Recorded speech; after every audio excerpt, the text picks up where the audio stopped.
자비하시고 인애로우시며 노하기를 더디하시는 사랑의 하나님, 이 무더위 가운데에 믿음의 선진들을 생각합니다.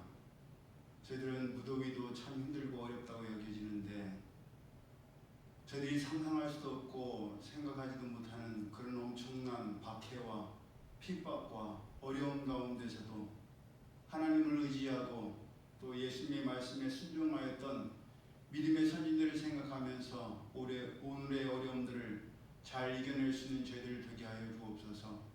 하나님을 높이기 위하여 하나님 앞에 신령과 진정의 예배를 위하여 모인 모두들을 주님께서 축복하여 주시고 저희들에게 믿음을 더하여 주셔서 정말 살아 역사하시는 하나님을 만나게 하시고 그 하나님께서 내 삶을 주관하시고 다스리심을 깨닫게 하시며 그 하나님을 의지할 수 있는 믿음의 사람들 될 수 있도록 인도하여 주옵소서. 저희들이 드리는 찬양이 하나님을 기쁘시기를 원하며 또 저희 가운데에서도 성령의 역사하신 가운데에 하나로 연합되는 귀한 시간 될 수 있도록 저희들을 사용하여 주옵소서. 주님의 은혜 감사드리며 예수님 이름으로 축복하며 기도드리옵나이다. 아멘. 약한 나로 강하게 하나님 앞에 찬양드립니다.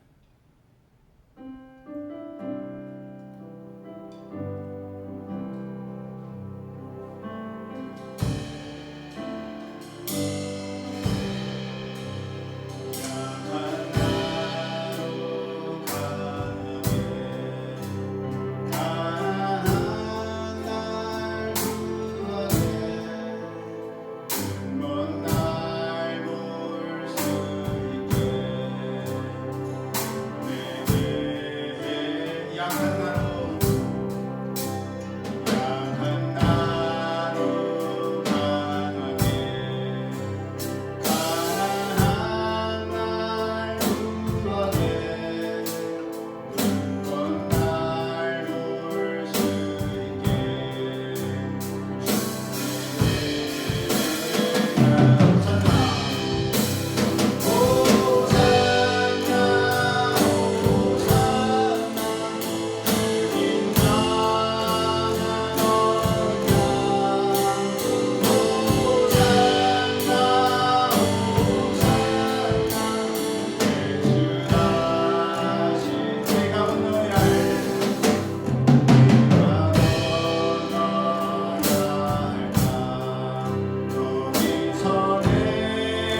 사도행전 9장 10절에서 19절까지의 말씀 우리 함께 합독합니다.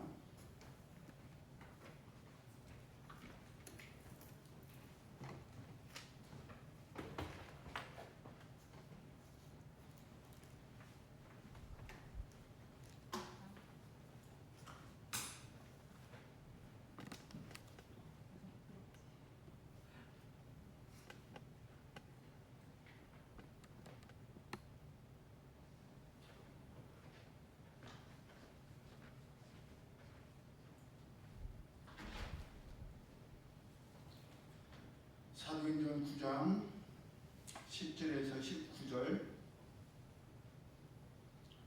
시작. 그때에 다메섹에 아나니아라는 제자가 있더니 주께서 환상 중에 불러 이르시되 아나니아야 하시거늘 대답하되 주여 내가 여기 있나이다 하니 주께서 이르시되 일어나 직가라는 거리로 와서 유다의 집에서 다소 사람 사울이라는 사람을 찾으라. 그가 기도하는 중이니라. 그가 아나니아라는 사람이 들어와서 자기에게 안수하여 다시 보게 하는 것을 보았느니라 하시거늘 아나니아가 대답하되 주여 이 사람에 대하여 내가 여러 사람에게 대사온즉 그가 예루살렘에서 주의 성도에게 적지 않은 해를 끼쳤다 하더니 여기서도 주의 이름을 부르는 모든 사람을 결박할 권한을 대제사장들에게서 받았나이다 하거늘 주께서 이르시되 가라. 이 사람은 내 이름을 이방인과 임금들과 이스라엘 자손들에게 전하기 위하여 택한 나의 그릇이라.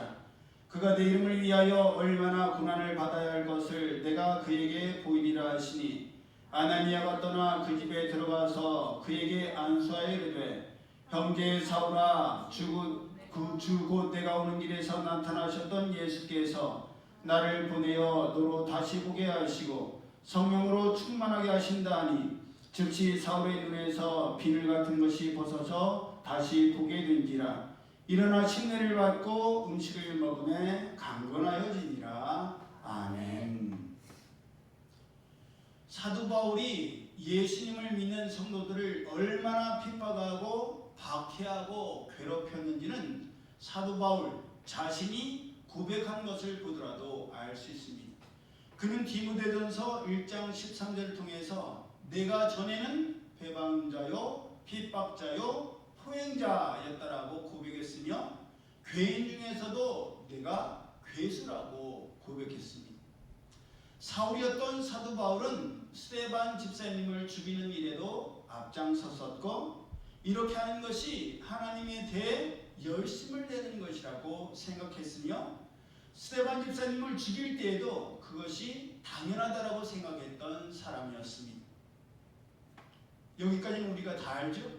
그런데 더더군다나 충격적인 것은 사도행전 26장 10절을 보면 예루살렘에서 이런 일을 행하여 대제사장들에게 권세를 얻어가지고 많은 성도를 오게 가두며 또 죽일 때에 내가 가편투표를 하였고 또 모든 회당에서 여러 번 형벌하여 강제로 무독하는 말을 하게 하고 저희를 대하여 심히 격분하여 외국 성까지도 와서 핍박하였고 그 일로 대제사장들이 권세와 위임을 받고 다메섹으로 갔다라고 말할 정도로 무슨 말이냐? 성도를 죽이는데 찬성하겠느냐? 반대하겠느냐? 투표를 했는데 그 투표를 할 때마다 뭐를 했다고요?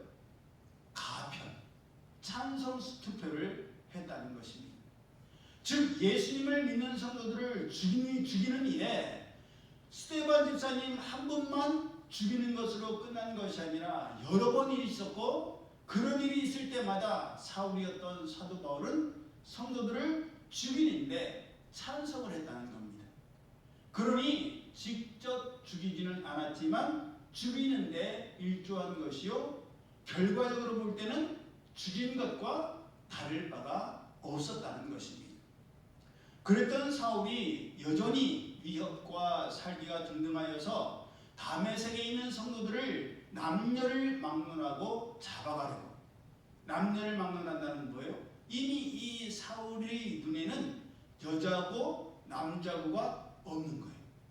무조건 무조건 죽여야 되는 사람들로만 보였다는 사실입니다.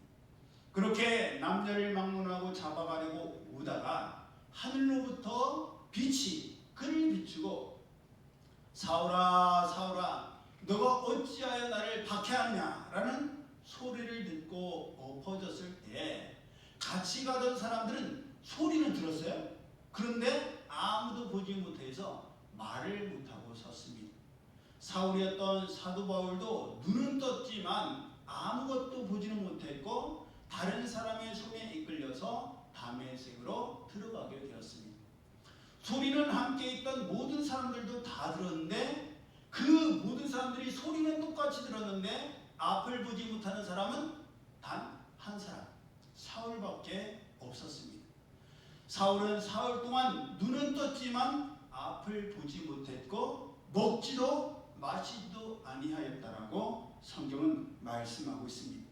그러니 못한 것이 아니라 안 하는 거예요. 억지로 못 먹은 것이 아니라 사울 스스로가 먹지를 않았다라고 우리가 짐작할 수가 있습니다. 사도 바울이 되기 전에 이름이 뭐였죠? 사울이었죠? 어느 지파 출신이었죠? 우리 현지가 맞췄어요. 베냐민 지파예요. 여러분, 사울이란 이름, 베냐민 지파 출신이란 이름 어디서 많이 들어봤지 않았어요? 누가 있어요? 이스라엘의 초대 왕이었던 사울 왕도 베냐민 지파였고, 사울 왕도 하나님 마음에 합했으며 하나님께서 택하여 기름 부으신 다윗을 미워하고 질투하여서 평생의 적으로 삼고 다윗을 죽이는데 일생을 보냈었습니다. 그것이 하나님에 대한 열심인 줄 알았던 거예요. 일찍이 이스라엘의 조상이었던 야곱이 베냐민에 대해서 뭐라고 예언했었는지 기억나세요? 정확하게는 안 나겠지만 좋았던 것 같아요? 나빴던 것 같아요? 베냐민에 대해서 좋지는 않았던 것 같죠? 뭐라고 했냐면 베냐민은 물어뜯는 일이라.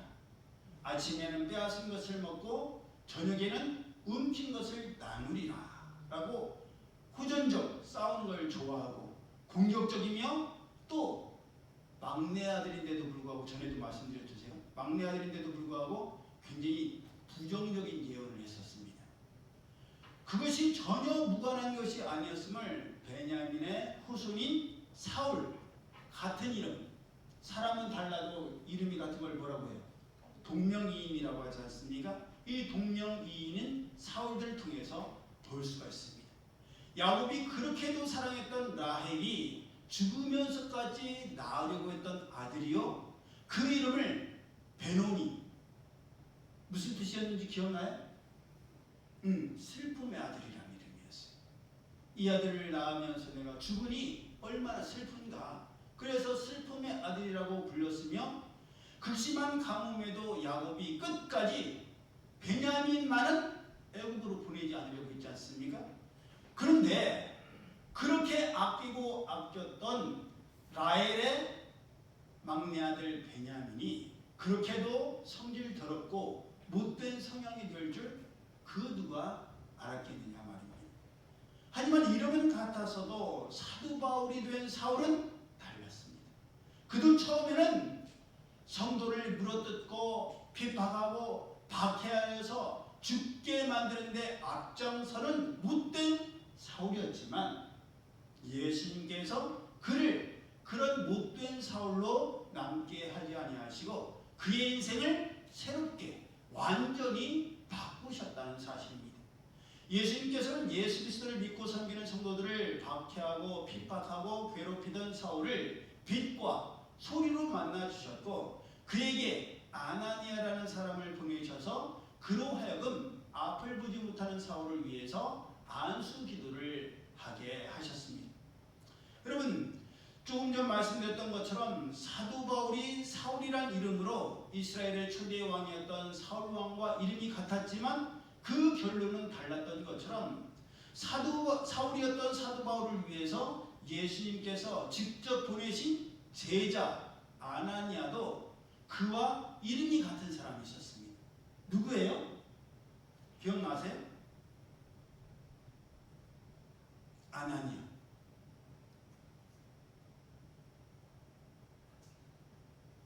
응? 힌트 줘요? 부부.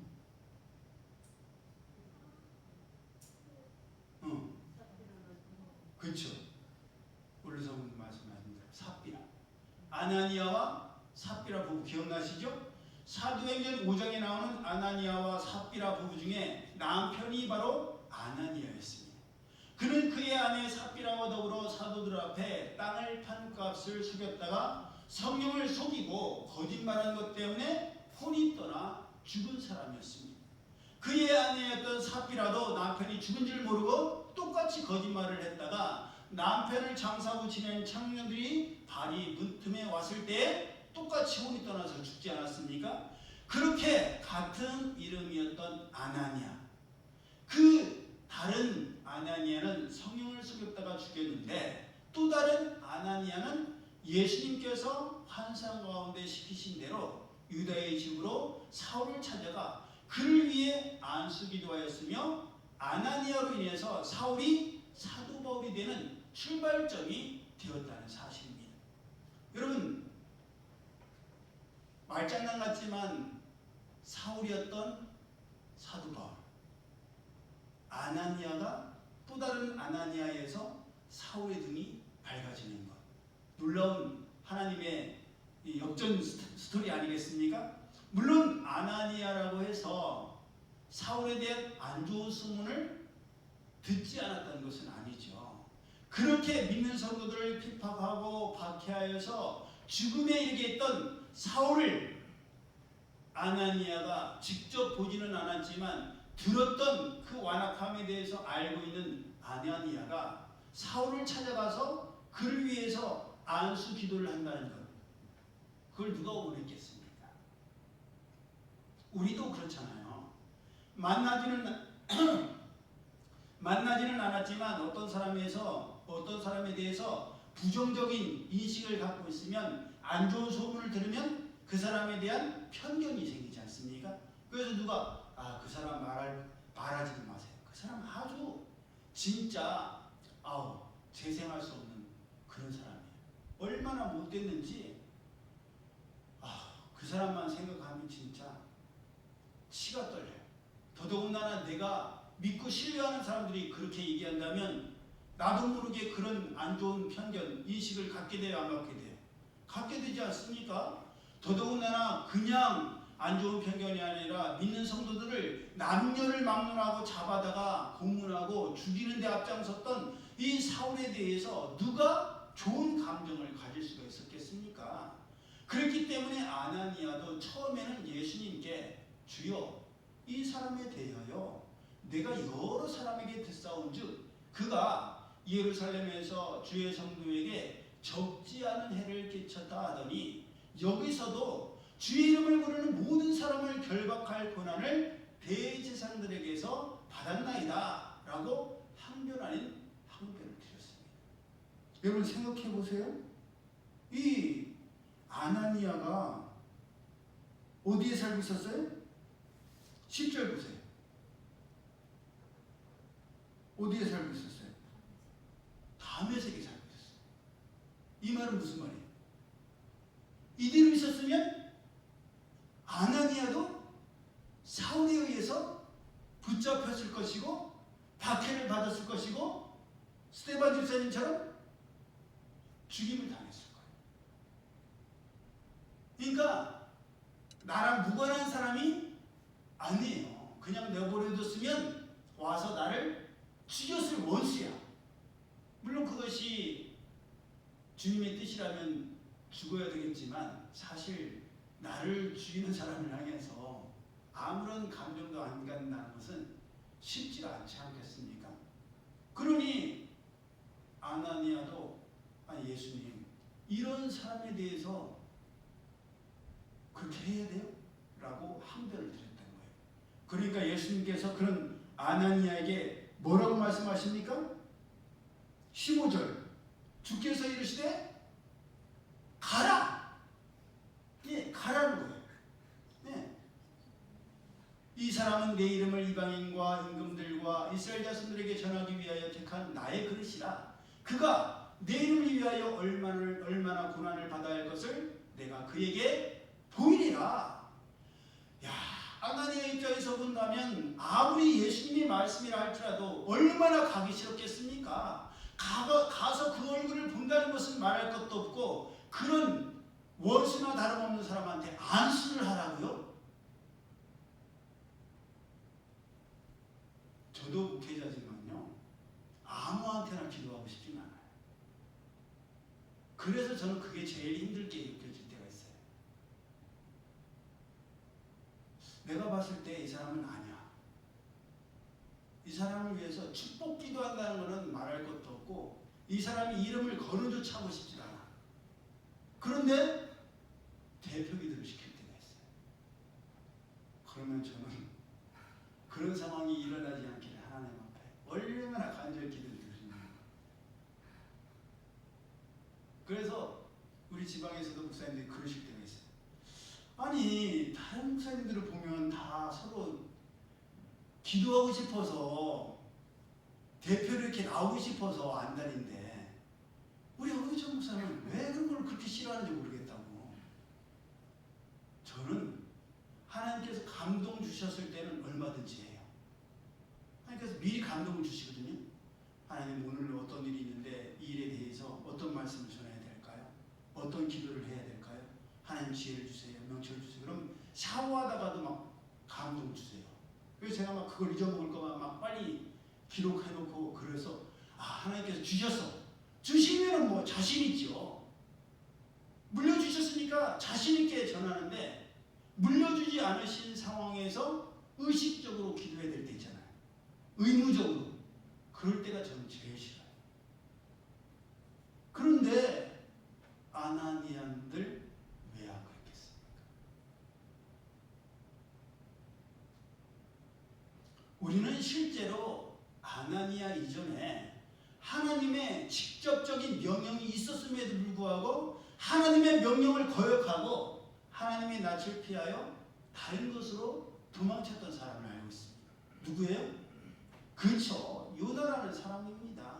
요나는 우리가 알다시피 하나님께서 니느웨 성읍을 향한 심판의 메시지를 전하라고 하셨을 때 하나님의 명령은 말할 것도 없거니와 하나님의 얼굴도 보기 싫어갖고 다시스로 도망가려고 욥바로 내려갔다가 욥바에서 탄 배를 타고 도망치려다가 하나님께서 폭풍을 만나게 하심으로 바다에 던져졌고 큰 물고기 뱃속에 삼켜졌다가 3일 만에 토해져서 다시 니느웨로 가서 하나님의 심판을 전했으며 그러는데도 여전히 고집을 부려서 끝까지 오늘같이 뜨거운 햇볕 아래 앉아서 니느웨를 향한 하나님의 심판을 내가 눈으로 보겠다라고 시위를 했던 사람이 바로 요나입니다. 그랬기에 다윗도 시편 139편을 통해서 내가 주의 신을 떠나 어디로 가며 주의 앞에서 어디로 피하리까? 내가 하늘에 올라갈지라도 거기 계시며 음부의 내 자리를 펼지라도 거기 계시나이다. 내가 새벽 날개를 치며 바다 끝에 가서 거할지라도 곧 거기서도 주의 손이 나를 인도하시며 주의 오른손이 나를 붙드시리이다. 예, 저는 그 시편 139편을 읽고 들을 때마다 요나를 생각합니다. 하나님의 낯을 피하여 피할 곳이 숨을 곳이 세상 어디에 있겠어요? 하지만 아나니아라고 해서 요나처럼 되지 말라는 법, 요나처럼 되지 않는다는 법 있어요 없어요? 없지요. 요나뿐만 아니라 오늘을 살아가는 우리 모두도 때로는 하나님의 뜻이 무엇이며 어떠한지를 잘 알면서도 요나처럼 그것을 거스리거나 어길 때가 많기 때문입니다. 하나님께서 말씀을 통해서 알려주시고 주의 종을 통해서 알려주시며 교회와 상황과 환경을 통해서 하나님의 뜻이 무엇인지를 분명하고 확실하게 말씀해 주시고 알려주시는데도 불구하고 때로는 그것이 내 생각과 내 마음과 맞지 않는다는 이유로 늑장을 부리거나 외면하거나 무시할 때도 있다는 사실입니다. 머리로는 알겠고 어떻게 해야 하는지 어떻게 하기를 원하시는지 하나님께서 말씀하시는 것도 알겠는데 하기 싫고 하고 싶지 않은 때, 그런 때 말입니다. 그냥 내 생각대로 하고 싶고 내 마음대로 하고 싶을 때가 얼마나 많습니까? 저 자신만 하더라도 그럴 때가 너무너무 많아요. 하나님께서 땡땡땡땡땡 진짜 막 불나갖고 종나는 것처럼 그렇게 신호를 주시고 막 아니다라고 하시는 것을 알면서도 그걸 거스렸을 때가 참 많았어요. 로마서 10장에 나오는 말씀처럼 선을 행하기 원하는 나에게 악한 마음이 함께 있고 한 마음은 하나님의 법을 즐거워하여서 그것을 행하고 싶어 하는데 또 다른 마음은 내 마음의 법과 싸워서 나를 죄의 법 아래로 사로잡아 가려고 할 때가 얼마나 많습니까? 그렇게 하다가는 어떻게 되는지 뻔히 아는데도 자꾸만 그리로 가려고 하고 그렇게 하려고 합니다. 아니라고 하면서도 우리의 마음속에는 끌려가고 싶은 마음, 그렇게 됐으면 좋겠다라는 못된 마음이 존재하고 있습니다. 그럴 때 우리는 어떻게 해야 되겠습니까? 이미 뻔한 대답 아닙니까? 답은 정해져 있잖아요. 그런데 그럴 때일수록 우리가 붙들고 의지해야 하는 것은 우리의 생각과 우리의 감정이 아닌 하나님의 말씀이요 예수님의 말씀입니다. 너무나도 당연한 일이지만 그것이 하나님의 말씀이에요. 예수님께서도 사울에게 가서 안수기도를 해야 하는 아나니아의 생각과 마음을 잘 알고 계셨습니다. 우리 생각에는 어떨 것 같아요? 아나니아가 틀린 말 한 게 아니잖아요. 아나니아가 예수님, 주님, 사울이라는 자가 이렇게 완악하고 강팍한 자요, 그냥 내버려뒀으면 저도 이 사람에 의해서 죽임을 당했을지 모르는데 이런 사람에게 가라고요? 주님, 이게 정말 맞는 말이에요? 주님의 명령이지만, 주님의 말씀이지만 제 생각과 제 감정은 그렇게 원하지를 않는데요? 그랬을 때 우리의 기대는 어때요? 현지야, 광자야, 윤미야, 교찬아, 네 마음을 알아. 그래, 왜 안 그렇겠니? 하지만 그를 향한 네 또 다른 계획이 있지 않겠니? 이렇게 상세하고 자세하게 설명해 주실 것 같은데 예수님 뭐라고 하세요? 어떠한 설명도 하지 않으세요. 뭐라고 하세요? 가라! 두 말을 안 하세요. 가라! 가! 알겠어. 그런 말씀도 안 하세요. 알겠어. 이것도 안 해요. 호응도 안 해주셔. 반응도 없어. 그냥 가라! 예수님 너무하신 거 아니에요? 왜 가라고 명령 그냥 하셨겠어요? 왜냐? 아나니아가 그렇게도 마음에 들어하지 않고 생각조차 하고 싶지 않은 사울은 예수님께서 예수님의 이름을 이방인과 임금들과 이스라엘 자손들에게 전하기 위해서 택하신 그릇이기 때문이에요. 토기장의 비유 들어보셨죠? 한 그릇은 귀하게 쓰실 수도 있고 한 그릇은 천하게 깨뜨리 쓸 수 있는 권한이 토기장에게 있는데 그 그릇을 예수님께서 택하셨는데 거기에 대해서 우리가 가타부타 그 그릇은 예쁘네 안 예쁘네 더럽네 깨끗하네 왈가왈부할 수가 없다는 거예요. 아나니아가 아닌 예수님께서 예수님의 이름을 위하여 얼마나 사울이 고난을 받아야 할 것을 직접 사울에게 보이실 거라고 말씀하신 거예요. 정말 놀라운 건 뭔지 아십니까? 아나니아의 순종이에요. 아나니아는 가타부타 따지지도 않고 묻지도 않았습니다. 왈가왈부 논쟁을 벌이지도 않았고 요나처럼 버티거나 거부하지도 않았습니다. 지체하지도 않았어요. 가라! 그 예수님의 말씀, 그것도 직접 나타나지도 않으시고 환상으로 말씀하셨어요. 그런데도 불구하고 그 말씀에 순종했다는 거예요. 가라는 말씀에 갔습니다. 우리 같으면 그럴 수도 있잖아요. 환상이니까 내가 잘못 봤을 수도 있잖아. 우리 가운데 그런 성향이 있잖아요. 아니, 하나님의 뜻이면 더 확실해야 돼. 그래서 막 기도처럼 보다 확실한 증거를 보여달라고. 그럴 수도 있잖아요. 환상을 못 믿겠어요. 말씀을 응답 주세요. 그러면서 막 작전 기도하고 그럴 수도 있잖아요. 왜? 마음에 안 드니까. 마음에 드는 거는 작전 기도해요? 안 해. 맛있는 거, 과자, 그런 거 세팅하는 게 나도 마음에 들어. 그러면 뭐 아낌없이 써. 그런데 내 마음에 안 들면 어떻게 돼? 그걸 왜 해야 되는지, 정말 그래야 되는지, 그러면 안 되는 이유들을 막 열거할 수 있잖아요. 근데 아나니아는 환상으로 말씀하셨는데도 불구하고 아무런 부인도 부정도 하지 않습니다. 여러분, 믿음과 신앙은요 다른 게 아니에요. 믿음과 신앙은 가라 하시면 가는 거예요. 오라 하시면 오는 거예요. 멈추라 하시면 멈추는 것이고, 하라고 하시면 하는 겁니다. 그것이 바로 믿음이요 신앙입니다. 그래서 믿음은 순종이요 아멘이요 예예요.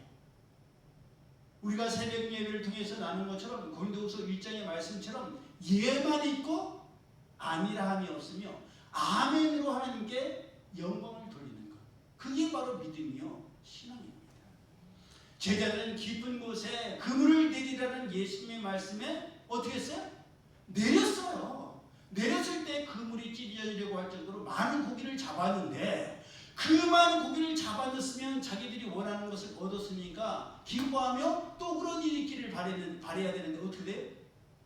예수님을 구주로 영접하고 자기의 모든 것, 그 잡은 물고기를 포함해서 배와 그물과 야고보 같은 경우는 부침까지도 버려두고 예수님을 쫓는 예수님의 제자가 되었어요. 여러분, 예수님을 믿는다는 건요 바로 그런 거예요. 예수님과 다른 것을 맞바꾼 거예요. 예수님을 위해서 그 어떤 것도 귀한 것을 여기지 아니하고 포기하는 거예요. 내려놓는 거예요. 그게 바로 예수님의 제자가 된다는 거예요. 여러분 한번 생각해 보세요.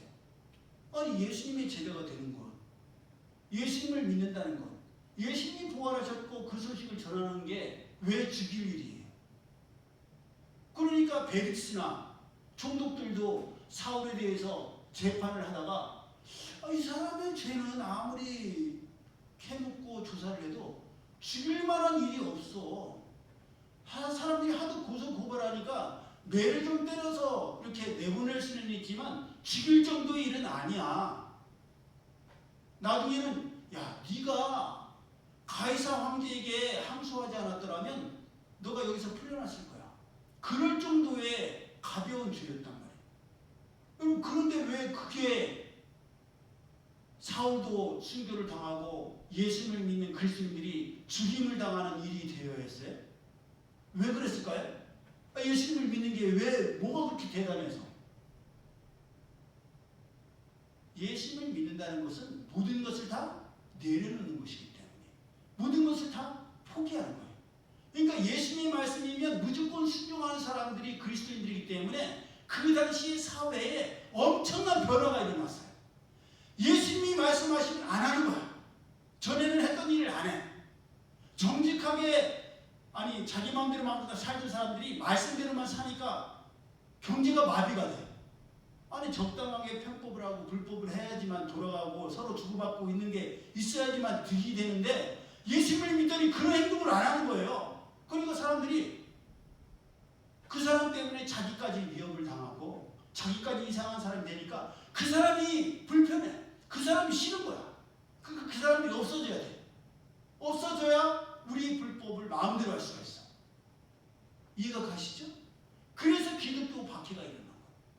이 사람들이 너무 정직하게 하나님 말씀대로 살려고 하니까 눈에 가시가 되는 거야. 항상 맞는 말만 해. 틀린 말 하면 틀렸다고라고도 하겠는데 맞는 말 하니까 알잖아요. 우리 맞는 말이 더 싫어.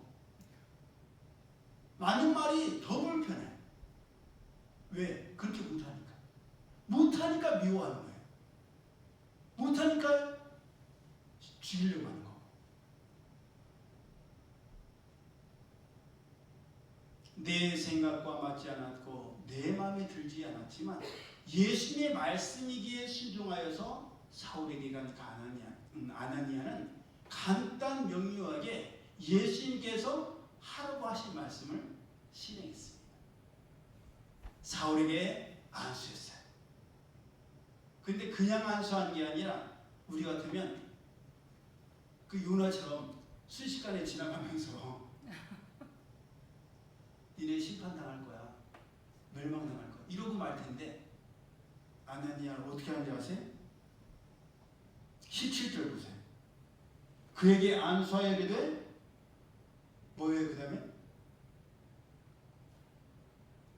형제 사울아.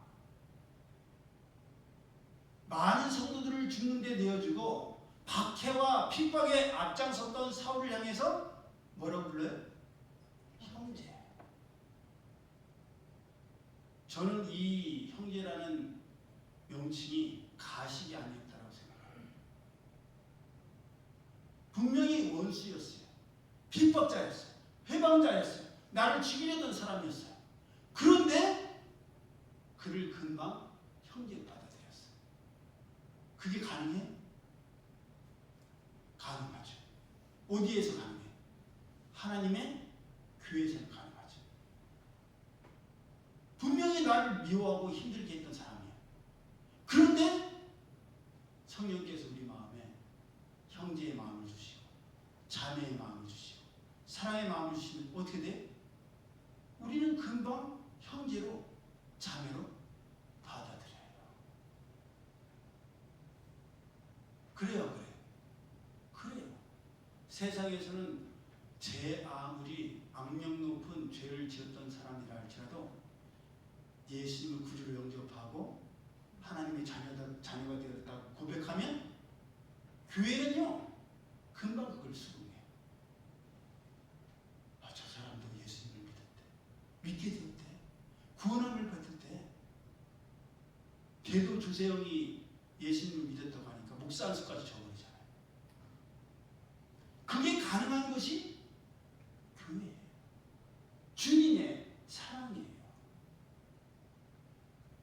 내 생각과 맞지 않고 내 마음에 들지 않지만 예수님께서 형제로 받아들이라고 하시니 그 말씀에 순종하여서 사울을 형제로 받아들인 것입니다. 그것은 뒤에 나오는 바나바도 마찬가지였습니다. 모든 사람이 사울을 두려워하고 그의 제자됨을 믿지 않았는데 바나바만은 사울을 데리고 와서 사울이 길에서 어떻게 해서 예수님을 만났는지를 전했고 그가 어떻게 담대히 예수님의 이름으로 전했는지를 말해주었어요. 그로 인해서 사울은 제자들과 함께 하게 되었고 목숨을 걸고 예수님께서 그리스도이심을 전하게 됩니다. 그랬을 때에 어떤 일이 일어나나요? 31절 볼까요?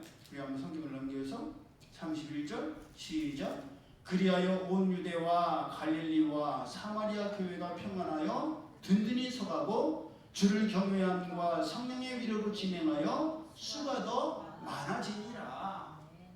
여러분 정말 그랬어요? 정말 이 예수님의 복음이 전해졌을 때 평안하고 든든히 서갔어요? 아니에요 여러분. 분명히 힘들고 아프고 괴롭고 고통스러운 일들이 아주 많았습니다. 지나간 7월달처럼 결코 평안하지 않았습니다. 엄청난 핍박이 있었고 엄청난 박해가 있었으며 희생과 헌신이 있었습니다. 그런데 그 과정으로 끝난 것이 아니라 그 과정을 넘어서니 비로소 하나님의 교회가 평안해졌고 든든히 서가기를 시작했던 거예요. 전에는 핍박자요 박해자요 성도를 죽이는 데 앞장섰던 괴 수준의 개수였던 사울이 사도 바울이 되었기 때문입니다. 여러분, 하나님의 역사는 이렇습니다. 그저 평안하고 형통하지 않습니다.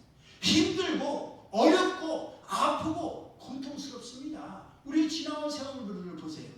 평안하기만 했어요? 아니에요.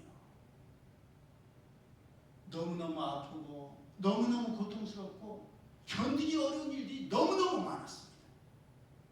우리만 그랬어요? 아니에요. 예수님의 십자가부터가 그랬습니다. 조롱을 당하셨고 멸시를 당하셨고 비웃음을 당하셨으며 피와 물을 다 쏟으시라고 했습니다. 그런데 나중에 어때요? 중요한 것은 결론이에요. 힘들고 어렵고 아프고 고통스럽지만 그랬기 때문에 그 과정이 더 귀하고 값지고 그 소중함을 알게 되는 거예요. 그래서 그것을 다시는 잃지 않으려고 하고 끝까지 그것을 지키기 위해서 버티고 견디고 이기려 하는 거예요.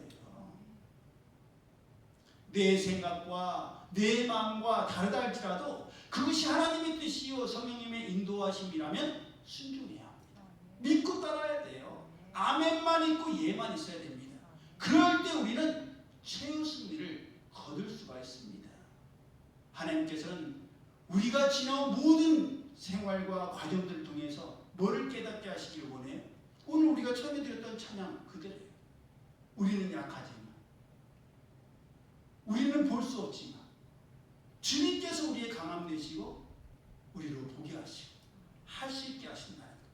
능력은 오직 하나님께만 있고 하나님께만 구원이 있다는 것을 우리로 하여금 깨닫게 하시는 거예요. 그러니 그 모든 박해와 핍박과 환난과 어려움이 우리에게 유익이 되는 줄 믿습니다.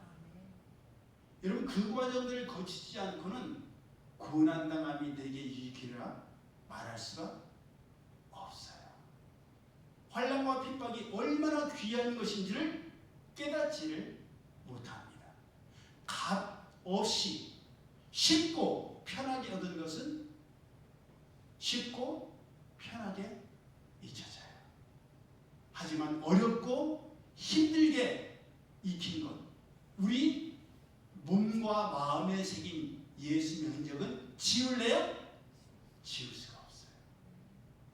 수많은 말씀들이 있지만 내 삶을 통해서 이 말씀이 나를 붙드는 말씀이다라고 경험하고 확신하면 절대 놓쳐지지 않습니다.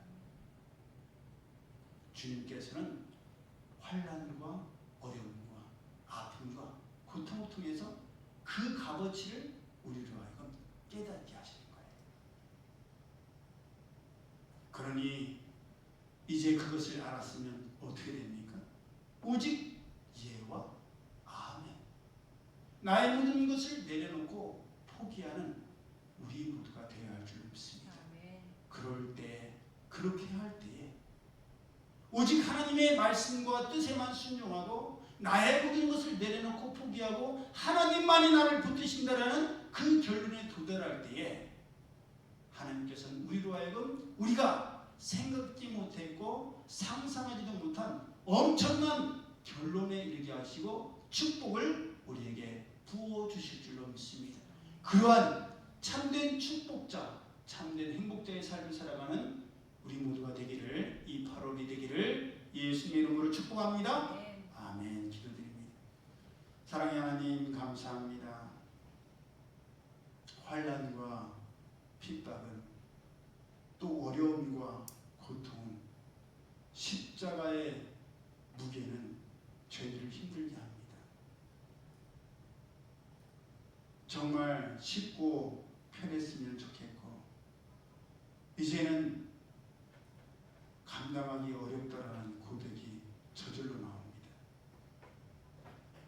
하지만 그런 극한 상황에까지 다다랐을 때에 그때서야 비로소 하나님 이제는 제 힘으로는 안 되겠습니다.